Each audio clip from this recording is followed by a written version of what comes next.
Okumala emyaka egisukka mu 57 ekitongole kiramuzi kibadde kirwana bwezizingirira okulaba nga kkooti girirwamu efunibwa wamu ne kkooti ey'okuntikko. Mu mwaka gwa 1999 ekirowoozo kino eky'okuzimba kkooti nga zino kyabikkulwa wabula ne kiteekebwa mu biwandiiko okutuusa mu 2014 olwo n'omwaka gwa 2019 ekiggyibwako akawuuwo.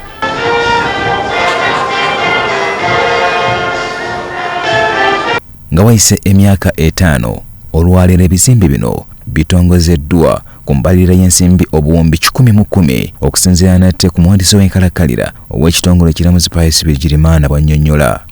Your Excellency, at the time of starting the construction, the projected estimate was $1,047 per square meter. But at the end of the construction, the actual cost per square meter is now $975. This has saved government close to 8.5 billion Uganda shillings.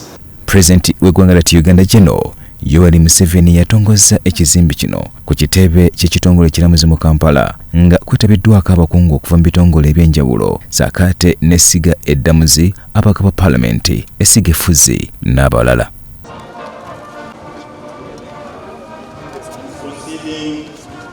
Mwami Museveni asiimye ekitongole kiramuzi ku nsonga eno ng'agamba nti obugumiikiriza n'enteekateeka za gavumenti ya NRM be bakoze eddimu lino. I congratulate the judiciary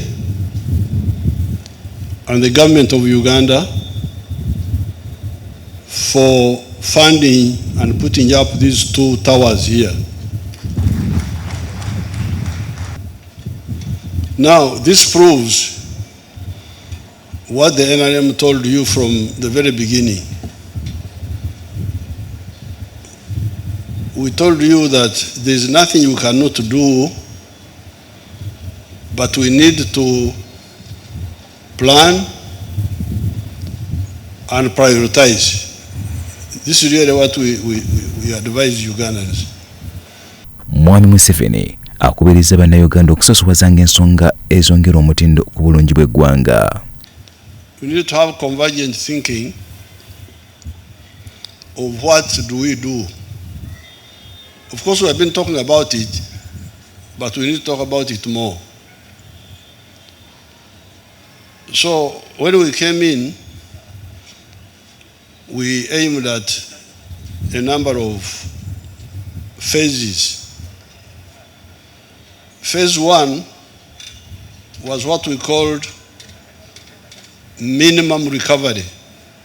Sabalamuzi Alfonso Wonidolo agamba nti ebizimbe nga bino byakuwonya ebitongole ebiramuzi obumbi bw'ensimbi 6 ezibadde zisasanyizibwa nga zigenda ku bupangisa. Your Excellency, operating courts in rented premises compromises the security of the courts.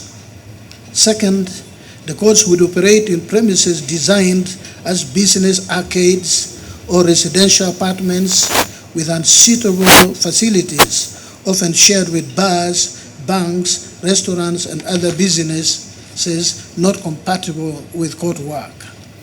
Omumyuka wa Ssaabalamuzi Richard Buteera ku lw'abalamuzi bonna n'abakozi bategeezezza nti basanyufu okubeera n'amaka gaabwe nga kino kigenda kuyambako okutambuza emirimu. For me, as head of the Court of Appeal Constitutional Court, I wish to say it on behalf of all the justices and support staff that we are happy to have a home where we now shall permanently sit without interruptions of other businesses not related to court activities.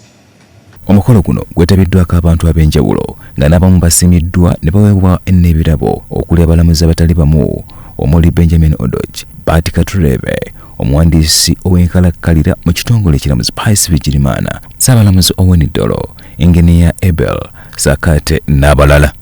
Bya Wandurupone, Salty TV, Omonyo.